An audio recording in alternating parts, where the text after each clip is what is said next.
یہ ہدایت ہے صرف ان کے لیے جو بچنا چاہتے ہیں. جسے کانٹ نے کہا ہے مورل لا ود ان. اس نے کہا کہ وجود ہستی کے دو دلیلیں ہیں سب سے بڑی. The starry heavens above and the moral law within. ہمارے اندر مورل لا ہے، یہ اچھا ہے یہ برا ہے، یہ خیر ہے یہ شر ہے، یہ مورل لا ہے اندر. جن کا یہ مورل لا فطرت کی صحت و سلامتی کی بنیاد پر برقرار ہے، جو تمیز کرتے ہیں بھلائی اور برائی میں، ان کے لیے ہدایت ہے.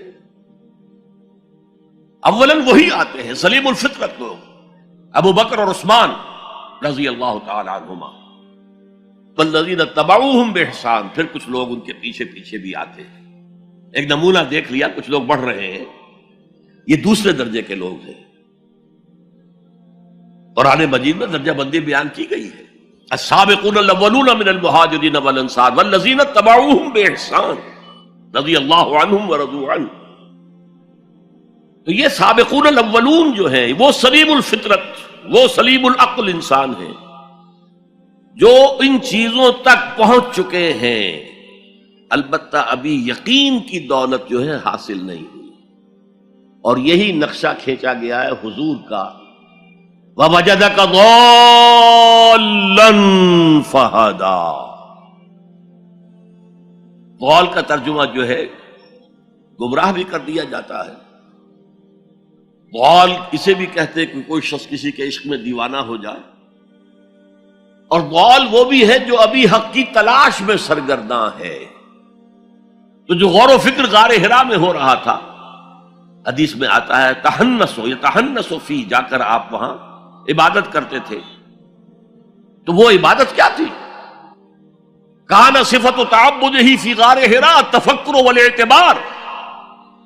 غار حرا میں آپ کی عبادت کی صفت کیا تھی؟ غور و فکر کہ کائنات کیا ہے. وہی جو سے فلسفی، جن کوسچن سے فلسفی ڈریپل کر رہا ہوتا ہے، دو ہاتھ کر رہا ہوتا ہے، وہی حضور اس سارے فکر کے مراحل سے گزرے ہیں اور قریب پہنچ گئے ہیں. تو دروازے پر دستک دی ہے، دروازہ کھلا ہے. وَوَجَدَكَ ضَالًّا فَهَدَىٰ. پردے اٹھا دیے اور ہدایت دے. اچھا، یہ تو آپ کے سامنے تعلق جو ہے ایمان کا عقل و فطرت کے ساتھ میں سمجھتا ہوں کہ کسی نہ کسی درجے میں واضح ہو. اب میں آپ کو اس کا سنتھسس بتاتا ہوں. یہ عقل و فطرت جو ہے اللہ کو پہچاننا کلیتاً فطرت پر مبنی ہے. انسان کی فطرت میں، اس کی روح میں اللہ کی معرفت، اللہ کی محبت موجود ہے. اس پر ظہور کے پردے پڑ گئے ہیں، تم ادھر متوجہ ہی نہیں ہوتے. تم نے کبھی اپنے قلب کی گہرائیوں میں اتر کر دیکھا ہی نہیں. تم تو باہر کی دنیا میں مگن ہو، مادی دنیا میں لگے ہوئے. کچھ تو بقول شاہ ولی اللہ وہ حیوانیت کی سطح پر آ جاتے ہیں بیچارے. صبح سے شام تک کی کمر توڑ دینے والی محنت کے بعد بھی ان کی بنیادی ضرورتیں زندگی کی پوری نہیں ہوتی. وہ کیا کسی سے لو لگائیں گے، کیا خدا کو یاد کریں گے. کاد الفقر ان یکون کفرا. یہ فقر اور احتیاج اور مفلسی تو انسان کو کفر تک پہنچا دیتا ہے. حضور کی حدیث. تو تم ادھر متوجہ ہو، ہماری طرف متوجہ نہیں ہوتے. حضرت ابراہیم کا قول کیا تھا؟ انی وجہت وجہی للذی فطر السماوات والارض حنیفا وما انا من المشرکین. اور یہ نماز کا افتتاح بھی ہے. انی وجہت وجہی، میں نے اپنا رخ سیدھا کر لیا ہے اللہ کی طرف، حنیف یکسو ہو کر. دائیں بائیں کوئی میری توجہ نہیں جا رہی. یہ ہے در حقیقت اس عبادت کا تقاضا، جو کہ شکر کا لازمی نتیجہ.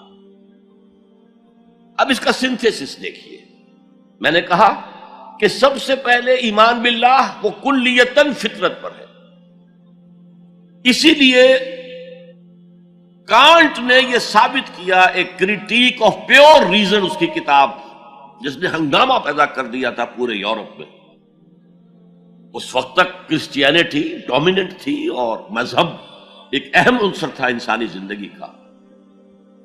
اس نے کہا اللہ کے وجود کے لیے جتنے منطقی دلیلیں دی گئی ہیں سب غلط ہیں، میں سب کو کاٹ کر دکھاتا ہوں۔ جیسے ہم کہتے ہیں لوہے کو لوہا کاٹتا ہے، منطق نے منطق کو کاٹ دیا۔ There is no logical reason to prove the existence of God.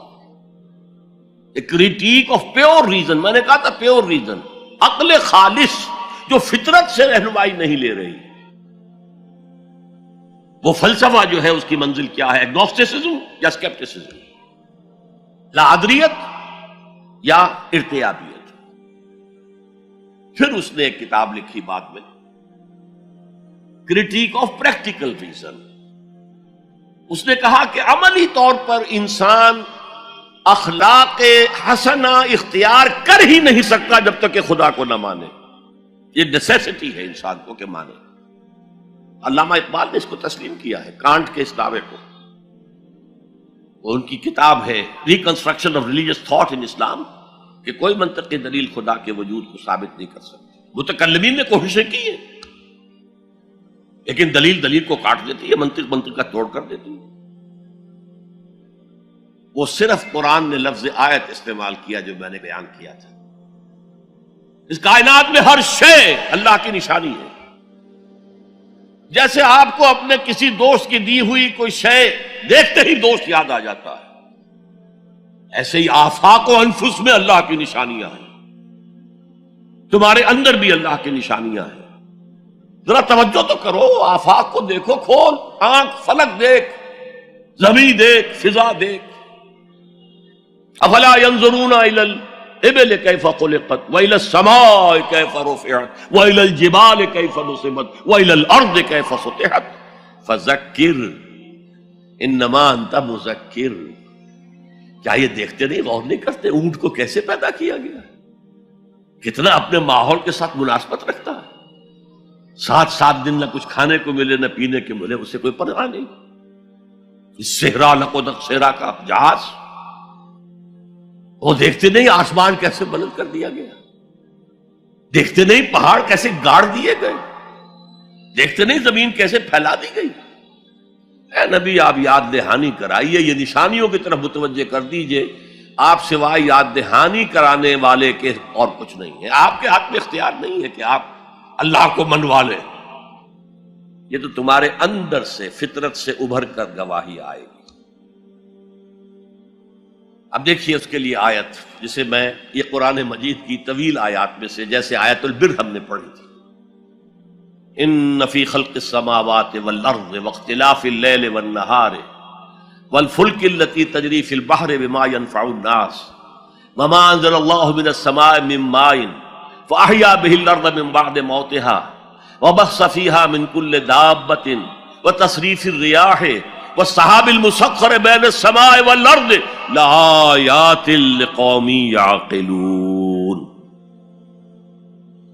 یقیناً آسمان اور زمین کی تخلیق میں، رات اور دن کے الٹ پھیر میں، اس کشتی یا جہاز میں کہ جو ایسا سامان لے کر چل رہی ہوتی ہے جو لوگوں کو نفع پہنچاتی ہے، اور وہ جو اللہ نے آسمان میں سے پانی اتارا اور اس سے زمین کو اس کی موت کے بعد زندہ کر دیا اور زمین میں پھیلا دیے ہر طرح کے جاندار، اور یہ ہواؤں کا چلنا اور یہ بادل جو مسخر ہے زمین و آسمان کے مابین، ان میں سے ہر ایک نشانی ہے، پہچانو۔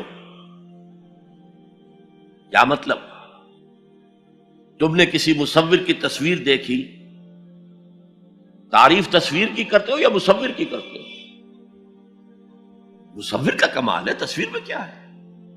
ہاں وہ اپنے منہ سے بول رہی ہے، اپنی زبان حال سے اپنے بنانے اپنے مصور کی تعریف کر رہی ہے۔ تو کائنات کا ذرہ ذرہ اللہ تعالیٰ کی نشانیوں پر ہے۔ شیخ سعدی نے کہا، بڑا پیارا شعر ہے، برگ درختان سبز در نظر ہوشیار ہر ورق دفترست از معرفت کردگار۔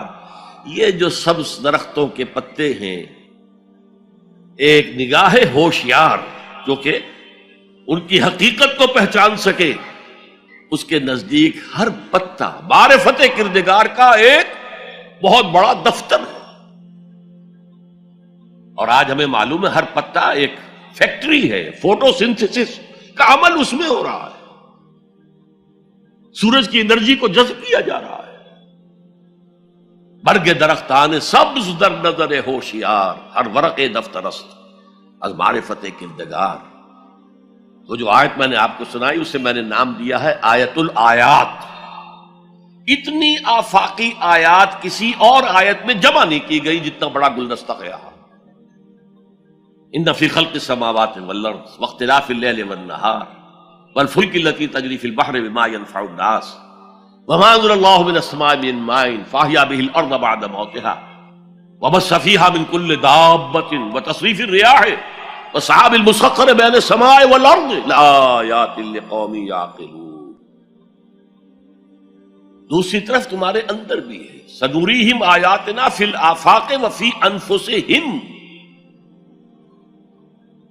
بے دل نے خوب کہا تھا، یہ چوٹی کے شعراء میں سے رہے ہندوستان کے، یہاں تک کہ غالب کو کہنا پڑا کہ طرز بے دل میں ریختہ لکھنا اسد اللہ خان قیامت ہے۔ آسان نہیں ہے طرز بے دل میں اردو میں شاعری کرنا، وہ فارسی کے شاعر تھے۔ ستمست گر ہوست کشد کے بسیر سرگ و سمندرا تجھے غنچہ کم نہ دمیدئی در دل کشا بچمندرا۔ کتنے ستم کی بات ہے، تمہاری خواہش آمادہ کرتی ہے کہ چلو چمن میں دیکھو، پھولوں کی بہار دیکھو، درختوں کی بہار دیکھو، گھاس کے اوپر چہل قدمی کرو۔ ارے تم خود ایک پھول سے زیادہ کھلے ہوئے ہو۔ کبھی اپنے دل کا دروازہ کھول کر اس میں داخل ہو کر اپنے حسن معنوی کا مشاہدہ کرو۔ ستمست گر ہوست کشد کہ بے سیر سر و سمندرا تجھے غنچہ کم نہ دمیدئی، دمکتا ہوا غنچہ ہو تم خود در دل کشا بچمندرا۔ آیات الہیہ اندر بھی موجود۔ اچھا، ان آیات کے ذریعے سے اللہ کی پہچان ہو گئی، اللہ یاد آ گیا، تھا اندر موجود، اللہ کی علم اور معرفت موجود تھی، پردے آ گئے تھے، ظہور تھا۔ یا جیسے ایک جگہ کہا گیا کلا بل رانا علی قلوبہم، ان کے دلوں کے اوپر جو بھی بدکاریاں وہ کرتے رہے ہیں اس سے زنگ لگ گیا، حجابات آ گئے۔ شیخ علی حجویری رحمت اللہ علیہ، جنہیں داتا گنج بخش کہا جاتا ہے، اگرچہ یہ لفظ نہیں کہنا چاہیے، انہوں نے کتاب کا نام کیا رکھا؟ کشف المحجوب۔ جو پردے میں آیا ہوا ہے، اوٹ میں آیا ہوا ہے، اسے کھولنا۔ تم اوٹ میں ہو، تمہارے اندر موجود ہے اللہ کی معرفت۔ البتہ اس کا ایک نتیجہ یہ نکلنا چاہیے، اب تمہارے لیے محبوب ترین ہستی اللہ ہو جائے۔ عشق سرکار سے دل جس نے سنوارا ہوگا، اس کی قسمت کا بلندی پہ ستارہ ہوگا، اس کی قسمت کا بلندی پہ ستارہ ہوگا۔ عشق سرکار سے دل